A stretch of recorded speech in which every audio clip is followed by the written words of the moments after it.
Hello, starting the warm up here. Just got the Wii loaded up and waiting for our contributors to hop on board.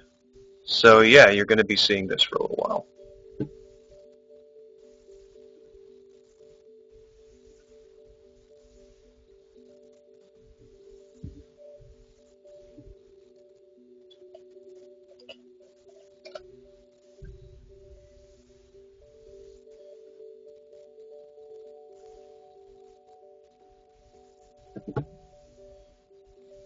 Now, if anybody's out there, how does the audio sound? I know there's the should be the Wii music, and if you could tell me how choppy or how quiet or how loud that sounds, that would be fantastic. I guess it's kind of a mic check.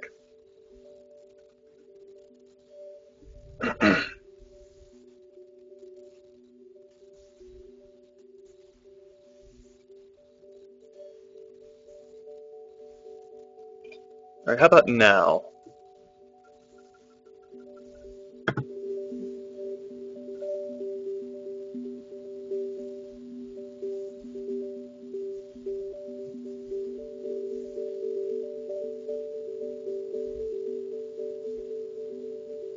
Okay, cool. Yeah, the Wii music is kind of quieter on its own, and trying to achieve a good balance of background audio and vocal clarity so that neither overwhelms the other. Well, I mean, the voice is obviously going to overwhelm the background music necessarily, but yeah.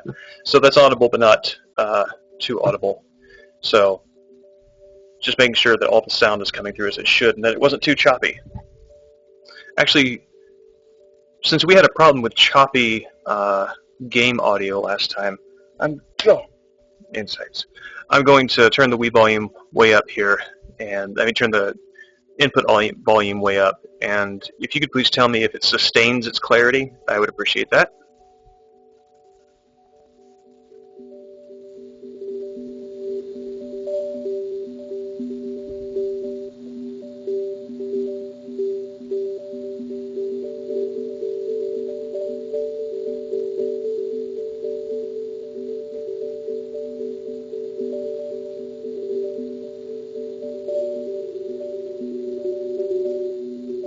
Okay, great, thank you.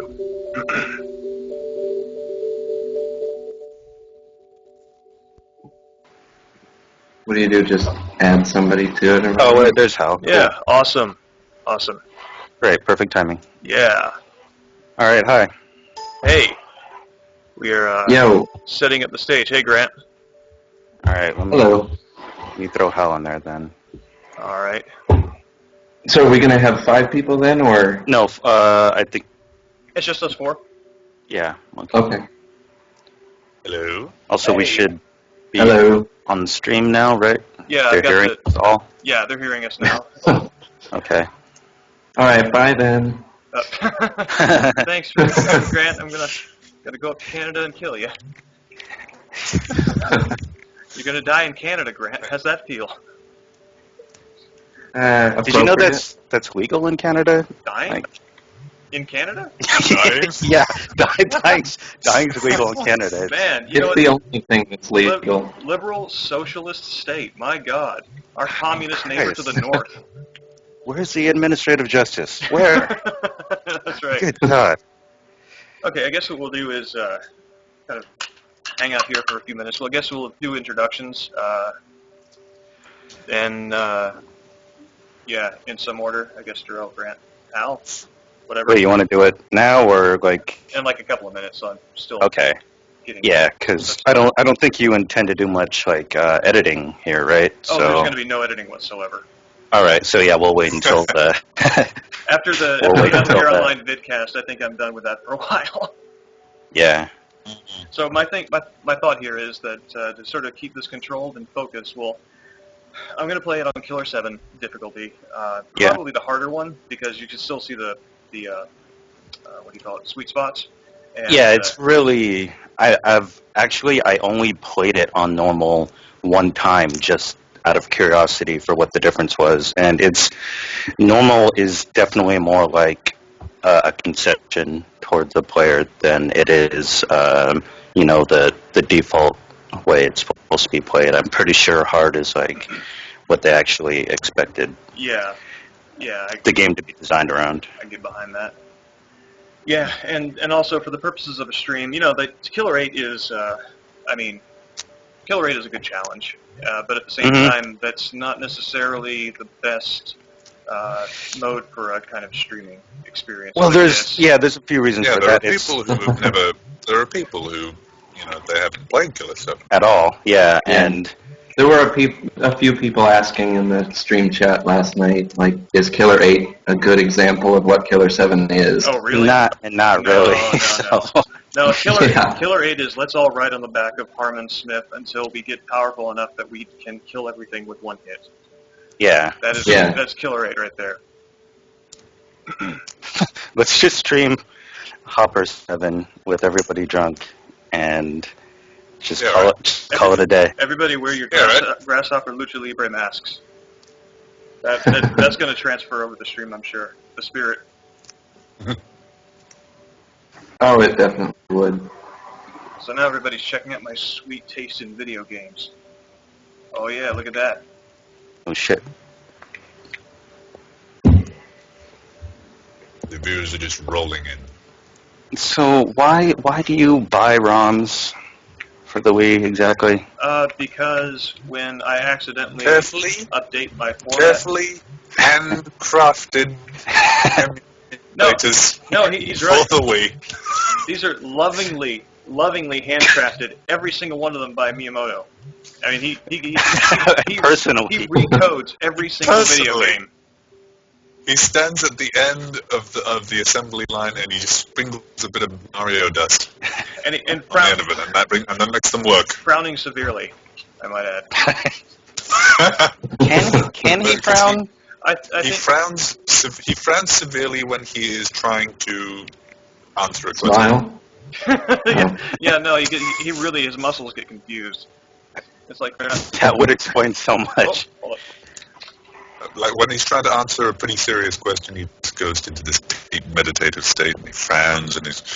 Alright, got my water here. Even. Alright. That's what I do. And then his head just pops up and he's smiling again and he answers. Hey guys, remember GameCube? GameCube was a thing. You'll have to remind me. It was a cube, and there was something involving a game with it. You could open it up and put things inside, but there were only like 5 things that were good for it. And it had a handle on the back. It had a handle on the back that you could use it as a weapon. I kind of wish it had like hooks for backpack straps. I always thought it was a little suitcase. You could beat someone across the head with it if they beat you at video games. Oh, it's true. If you hit the triangle if you hit the triangle button right after you make the first impact, because of course you're going to be using a GameCube as a weapon in the PlayStation game, you can score successive hits. Okay, well we've got the game up here. So, it's about to do the Killer 8. Oh, but yeah. Well, I guess we can't do anything about that, can we? No, there we go. No. This is as good a start as any. I suppose so. Taxes. Yeah, our 5th commentator is Taxes the cat, who is right now pawing with great concern the GameCube controller port. Okay, so I am James Howell, ready to stream this through on Killer 7, and why don't y'all introduce yourselves? Okay, I'm analogos on SchwereViper forums. I'm Grant Dempsey, otherwise known as Grant Dempsey on the Select Button forums. I'm SchwereViper on the Select Button on the forums, but usually I go by Hal on Eddie Strings. Yeah, well... Yeah, the difference between the Grant Dempsey in real life and the Grant Dempsey in Select Button is a very, very carefully placed umlaut. Wait. There's a Grant Dempsey in real life? SchwereViper, you mean you're not a procedurally generated AI? Because... No, amazingly, I am a flesh and blood person. I don't, frankly, I don't... On the end of this here internet. I aspire to that. It's my biggest burden, personally. You wouldn't recommend it? No, absolutely not. Alright. So, I'm I'm thinking Deadly. I think Deadly still gives you the. I feel like that is the legit game, and normal is the compromise for. I think the stream will benefit Okay, from some extreme combat. Yeah. I'm ready for some extreme. And you don't need hints, do you? Yes. See, this stylistically. You do need God. hints. I really like how. I mean, something that has been mentioned in the previous 2 test streams, neither of which are canon. This is canon.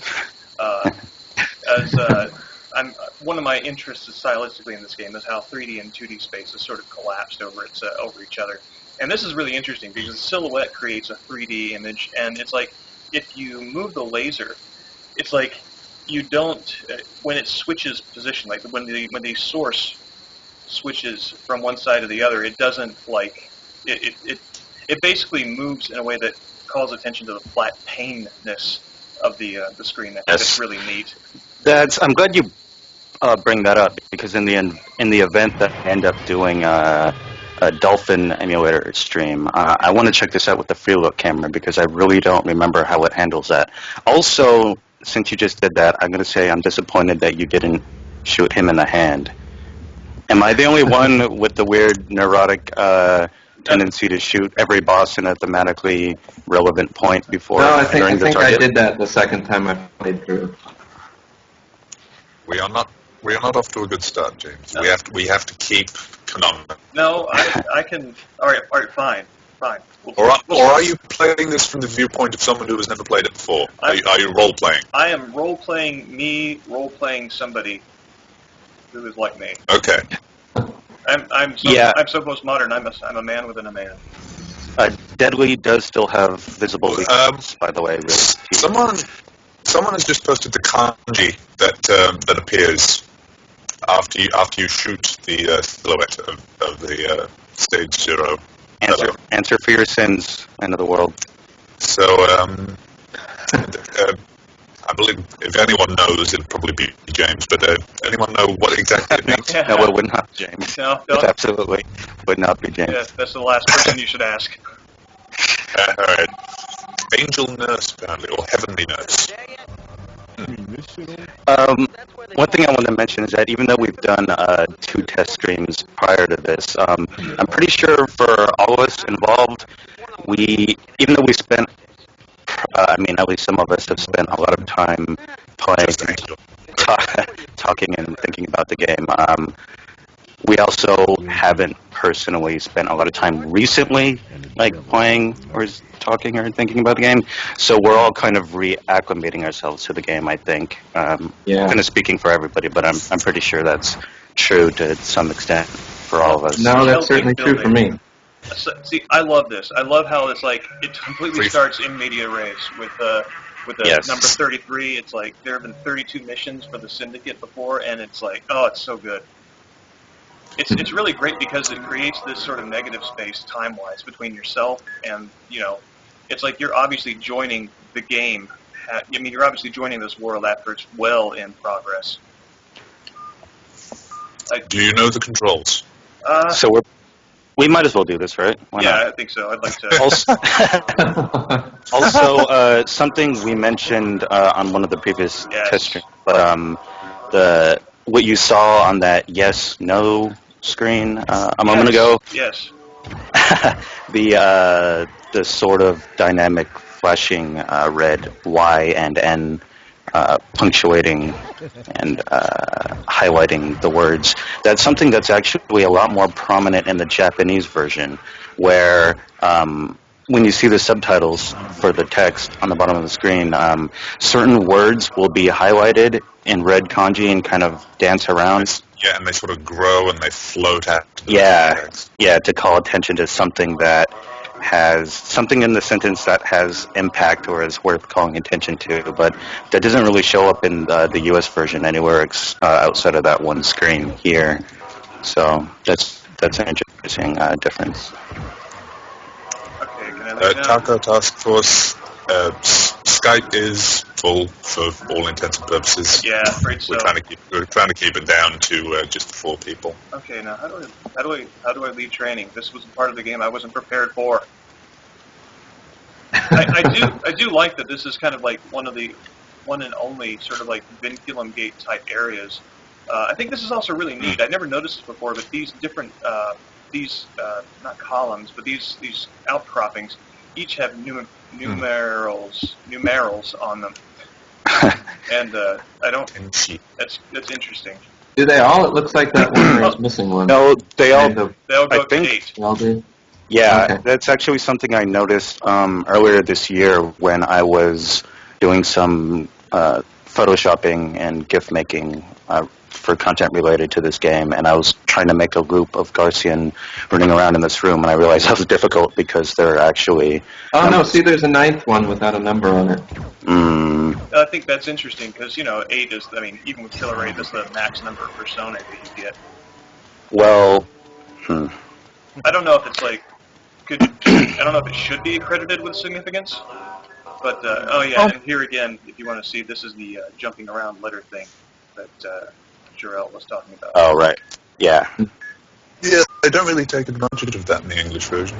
Yeah, it's curious. I wonder if it's simply because, like with a kanji, you can do that with greater compactness. I don't know. You don't have to use as much screen space for it. Whereas, like Maybe with the so. whole word floating around as the letters do, it might become distracting. By the way, End of the World, I'm so sorry you've only played the PS2 version because PS2 version is kind of bullshit. Just a thank you to everyone who's teaching me about the kanji. Yes. Apparently it is tenshi. I thought we were the ones who Angel. were supposed to have things to say, but I This guess is- we were wrong. This is a little fact that I really like about this because I'm a fan of Chris Zimmerman, voice director for a lot of games like Grasshopper and Konami, and Metal Gear Solid. Yep. And that actually is her voice there. I don't know if she does many cameos, but That's something I actually didn't know until you told me, but that's interesting. yeah, I think it's neat because she's one of the first NPCs that you actually encounter outside of Christopher. So in other words, the second. End of the World, some other differences with the PS2 versions are, more washed out colors, less detailed visuals in general. The control scheme is slightly less suited to certain things. Like, I think somebody was saying this the other day that, we were demonstrating the run and then backflip or quick turn feature with certain characters. And I guess the button that, Oh yeah. the secondary button that allows you to do that after you're already running on PS2, so it would be X and then triangle while you're holding X, which is pretty inconvenient. So I guess PS2 players are less inclined to realize that you can actually even do this quick turn thing, and it sounds pretty unintuitive anyway, so I don't really blame them. So I guess that's another difference. Imagine they're also less likely to know that there actually is texture to the graphics because I played through it for the first time on the PS2 version, and like when I finally got my hands on the GameCube version because I rented the PS2 version, I thought, well, this is the only one available. When I buy it, it's not going to be this, but like the texture that you see there on Dan's gun, the engraving on the grip, which is actually really neat, and I would really like to see what that image is just as a texture without being mapped onto a polygon.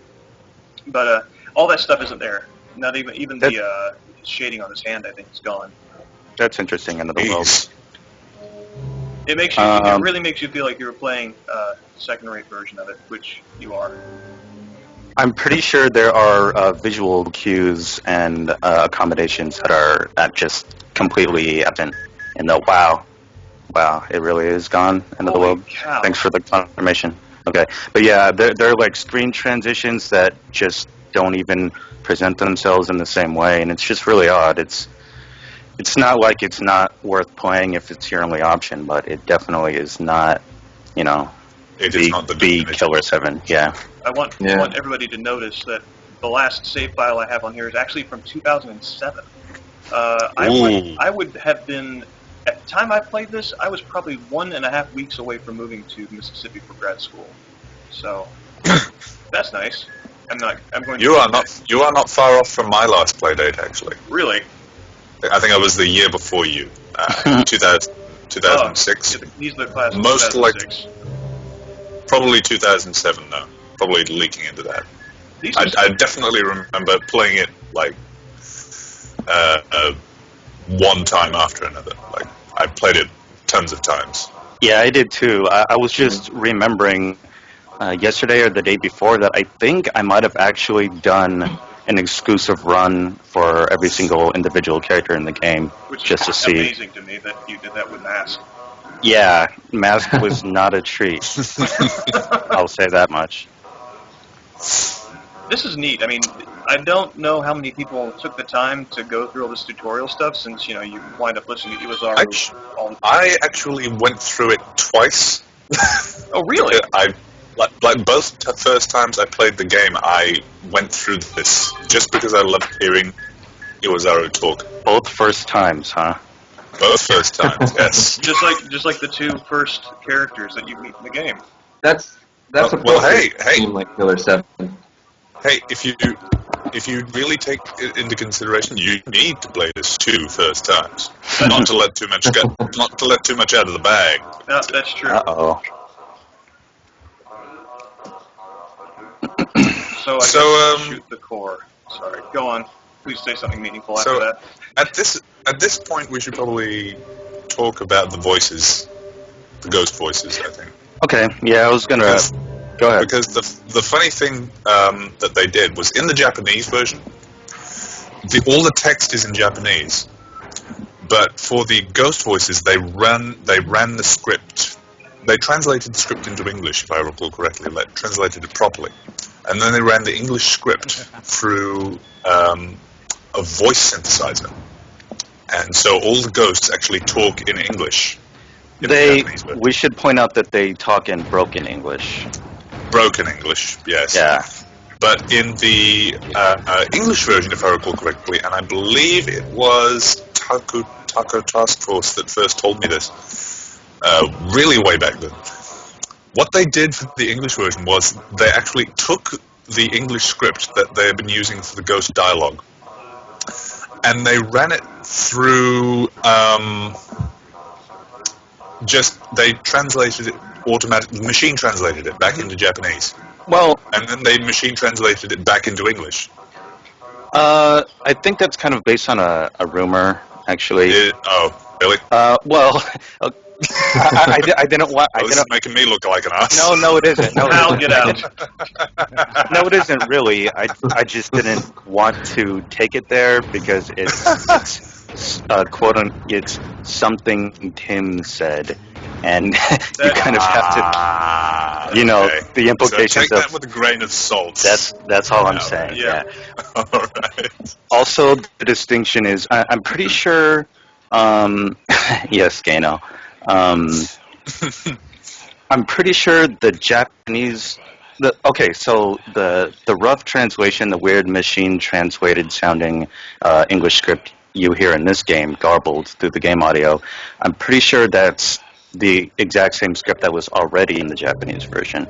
I've only played the Japanese version a little bit once, so I kind of forget, but I don't think the vocal script is actually different. I think all they correct. did is, so the Japanese version already had this machine translated dialogue, but what happened was when they brought it here, they realized this was way too alienating and incomprehensible, so they made it more incomprehensible to sort of replicate the effect. It replicates. Sorry, go on. Go ahead. So you're saying you can actually interpret it in the Japanese version then? Yeah, it's clear English. I've definitely watched a video before of the Japanese version, and if you listen hard, it's still broken, but it's more decipherable. And that's interesting because even what though I'm saying broken, is, I'm pretty sure it's the same script between the Japanese version and the English version. But yes, the audio effects layered on top of that in the English version are what distort it more and make it more difficult to interpret. But the actual, the words being spoken, I'm pretty sure it's the same. Let's see.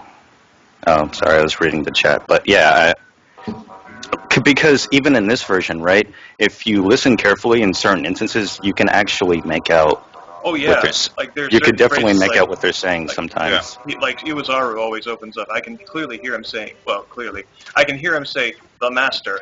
Like that's how he addresses you. Yes. Damn it.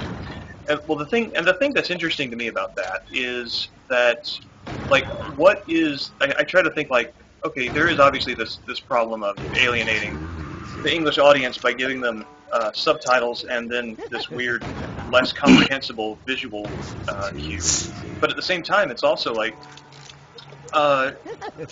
you know, if you have a primary Japanese language speaking audience, then having the characters speak to you in English, I mean, really, the linguistic messiness of this game, like in terms of like mixing Japanese and English together, like even there at the reload screen, you know, that's part In of other the words, texture. that's already a layer of alienation or, well, whatever. I'll leave it with that. No, No, they are distorted in the Japanese version, but it's just that It's much more Less so. subtle in the Japanese. Yeah. You can clearly hear what they're saying, but there are audio effects layered onto the speech. and So is it the same kind of audio effect, just more so in the English version, or is it a different effect altogether? It's pretty much, from, if my memory serves me correctly, the same sort of effect. Perhaps a bit stronger. Yeah, it's just I'm in trying the to Japanese track down- version, it's supposed to track down a sound video of it. in the Japanese version, it's supposed to sound ghostly and spectral and discomforting, but it's not supposed to be indecipherable. In the U.S. version, it's supposed to be borderline indecipherable. That's basically the only difference. it's like everybody's soul is communicating from the inside of a wet blanket. They're ghosts. That's all they have. It's wet blankets. That's me, IRL. Yep.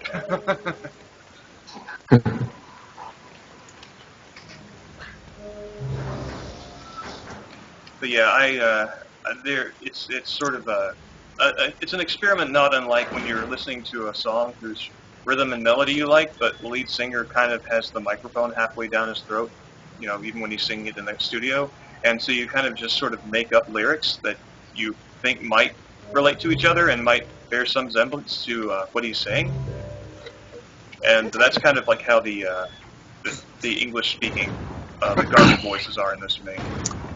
Yeah. Yeah, someone's just posted a link, by the way, if anyone's curious. Let's see what that sounds like in Japanese. I'll mention again that I'm archiving all of the text chats, so anybody cool. curious about the link, they'll be able cool. to check this out even when they watch it later. So Yeah. All right. So here's another thing I wanted to bring up pretty early on before we got too far into it. So something interesting about this game, even as you're seeing all the disconcerting, confusing, abstract dialogue and plot concepts and characters and perceptions of reality and et cetera, is that, and you're thinking, oh, like, when are they going to get around to explaining this? Well, part of the issue with that is that they won't, not just because the game's plot is silent and prohibitive and doesn't really care if you understand it, but also because the game went through several different iterations Oh before yeah, it that's became right. what it was. I don't know how easy it is to find media on some of this stuff anymore, but I'm pretty sure I have it saved on a hard drive somewhere. But in any case, if you see some of the trailers before 2005, you'll see a very, very different game. You'll see plot content, you'll see scenes, you'll see a visual style that just did not make it to the final version. And something that happened after the game came out was this booklet called Hand in Killer7, which covered... Ruins everything. I wouldn't say that. I don't really feel like it's a Silent Hill 2 situation where it, you know, takes all the mystery out of it. What's the other one? Yeah. Oh, Nier. I have no idea about that one. It's best that way. It does actually sound like the Nier one is kind of problematic in that regard. But the thing is with the Killer 7 one is that it isn't, and it really necessarily can't be problematic because all it does is found the incoherence of everything going on. Well, and that's kind of the thing that I really like about it is it's like, I mean, obviously perception is a huge theme in this game, and perception and what is actually behind the perception and whatnot. And it's like the consistency of the materials that are in Hand and Killer 7, you know, they're inconsistent with each other in some cases and also inconsistent with the game. And it's sort of just, it emphasizes this abstractness that there is this layer of truth that can only, it's almost as though like truth can only exist in perception, and that's fluid and fluctuating, and that there's maybe a concrete reality that's hinted at through all those things, but you never actually have the opportunity to touch down with. And just to put it out there, I would say that is the mindset you should use going into not just this game and not just Hand in Killer 7, but also some of you probably know about James' Killer 7 plot analysis, Yes, and I thank think you. the attitude you should take with that. Legends. Yes, but yeah, right. So one of the reasons Hand in Killer 7 actually completely contradicts the game proper in some ways is because a lot of the information in Hand and Killer 7 is based on versions of the game that just simply did not actually. It wasn't the final release product in 2005. The thing is about the game is that it was in development hell for years, and I don't know if some people know this. Yeah, so. I actually didn't know that. No, well, no, you're an idiot. Oh, You I did mean, not. that's no. Well, maybe both of those things are true. I can. The gloves are off. That's where I'm going Ready. with this. Okay, so, so you'll see Hand in Killer 7 extrapolate on things that are based on a Killer 7 that just never happened, and that's part of the reason why it's contradictory. And it's interesting going forward. The reason I bring it up is just because when you see pieces that don't seem to fit together into the fuller picture, it's not just because the game is, you know, weird and confusing. It's also because it's whatever the final result left over was of like 3 different games that just at some point had to be shipped because of budgetary reasons, you know. So that's basically what I was getting at. So what do you think was the logic behind releasing Hand in Killer 7 as this leftover I would from say it's like, probably the previous iteration? a lot of creative love for this universe. That's honestly that's what I think, because so much of it is written from. I mean, it's like, you know how you've got like going along with like perception and like the purpose of perception. You've got like a Johnny Gagnon character in this, which you never actually see, and he just is like writing letters to Amir.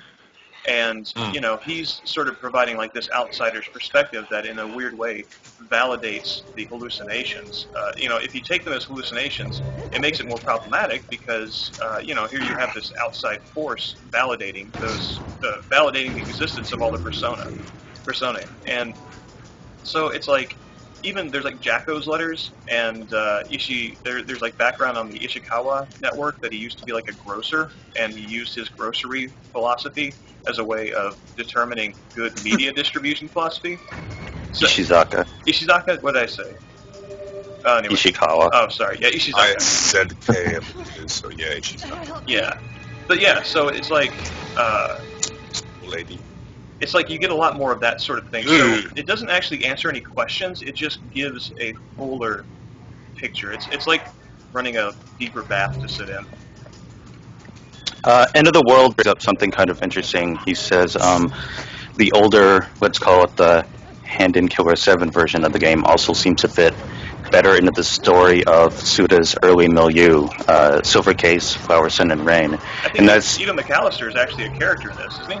yes, he is. And Oh for yeah, those- absolutely. He's the bellhop at the hotel. And That's for those who don't know, Ito McAllister is a pretty big supporting character in Flower, Sun, and Rain, because he's the what is it, Los something Hotel Island, Los Patos? I don't Sounds know. like I really have to pick up a copy of Flower and Sun and Rain. It's atmospherically, it does some really interesting things. If this game does anything for you, then you might want to pick up Flower, Sun, and Rain, yeah. But the reason I pointed out what he said is because I remember some interviews with Suda a while back that I Oh shit, it's been a while. But if I recall correctly, End of the World will probably remember better than me. Like, wasn't Silver Case and Hand and Killer 7 sort of part of a silent trilogy of sorts? Like, he didn't explicitly present them as a trilogy, but they were kind of meant. Yeah, okay, thanks. Yeah, he says yes. They were meant to be. They're part of the Jump the Past. Kill the Past, Jump Over the Age trilogy. That's right. And so I guess that's also something he wanted to. So yeah, like this game is interesting because it's transitional. In a sense, it's part of the Kill the Past, Jump Over the Age trilogy of just thematically linked, vaguely thematically linked games. But I guess also there was another interview where he said like, there's a character in this game, Travis Bell. He's the guy in the tank tops with the silly sayings on the shirt. And I remember Suda saying something like that he intended on making a sort of Travis trilogy, even though there wasn't much meat holding it together. But there's a Travis Bell in this game, and then there's a Travis Touchdown and No More Heroes, and he kind of wanted to conclude it with another Travis game. And it's funny because this game also marks the point in between, again, Suda's milieu when he was doing way more experimental things. Yes, and adventure games, and there weren't many eyes on these games, and then he transitioned into his silly press A to say fuck and cut somebody's head off series of games. He's made since we all go through that phase. We artists. It's true. But yeah, and that's I don't know. I don't know. I would really like to see a return to just straight up adventure game that is clearly a financial and creative risk. But that's kind of one of the things about the later games after Killer 7 that frustrates me is I can see fewer risks being taken, and I don't know, different kinds of risks that I have a harder time. I don't know. I think of them as less risky than this because it's clearly like crowd pleasing stuff. It's almost more depressing, but it's not just that. Is the thing? It's not just that he's taking more risks, like as an artistic decision or just where he's at mentally. He's actively saying like, yup, I gotta sell lots of copies, guys. This is where I'm at right now. I'm making exactly the sort of game I have to make to not be bankrupt. Like, he just says that outright, explicitly. So that's just where things are right now. Shit. Oh, this is the end of Dan. Oh, really? Well done, Dan. Way to not blow up. Oh God. No, it's cool. Dan's got this. Yeah. As long as they don't hurt his gun. Yeah, I think he's probably... A very beautifully engraved gun. I think that he probably just... That you will never be able to appreciate if you're playing the PS2. That's right.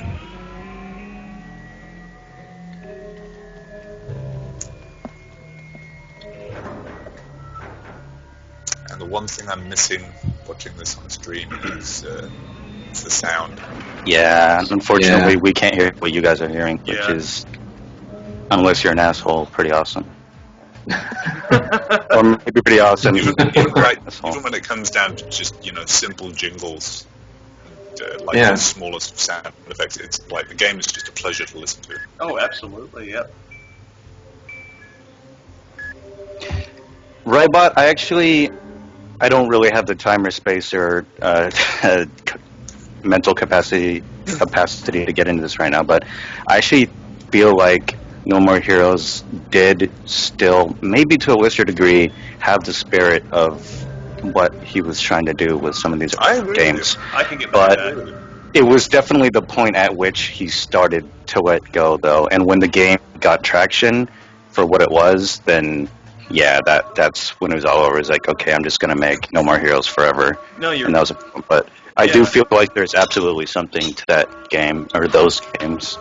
Yeah, and that's, I think that, insofar as, like you mentioned, Killer 7 is a transitional point, I think that No More Heroes is also a kind of transitional point because it does have those elements of surprise, of irony, and those kinds of visual ironies that that like the whole analog and digital overlapping technology in this, and Yeah. the conflicting colors, kind of like the yin yang balancing acts that this game does with power and in control. But it's like even in that game there were those like elements, those almost meditative elements, and Yes, but then I really feel like with No More masturbation. Heroes is. Sorry. It's like then he went with masturbation as like the thing to like. If I'm going to take a lesson away from this, what will it be? Jism. And that's kind of like what No More Heroes do. That is what stands out in my mind, is like watching Travis Touchdown masturbate. And that's not why I like this game. And I would like to see more of this from that mind. Yes, I appreciate that. So, just a side note, that creature back there, Susie. Creature? How dare you? Oh, I see somebody's back in the stone. Oh, I'm sorry. I'm Right. sorry to have insulted your Woman girlfriend. Strong opinions and. I think we're gonna have to have a good old. Susie back there. We're gonna have to have a good old fan off of that one. Sorry, go on, please go on. But Susie back there, would that be like the first time that Japanese emoticons have really played a prominent part in a game that's made it to the West? Like, hell if I know, but probably. I mean, it just stands out. Yeah.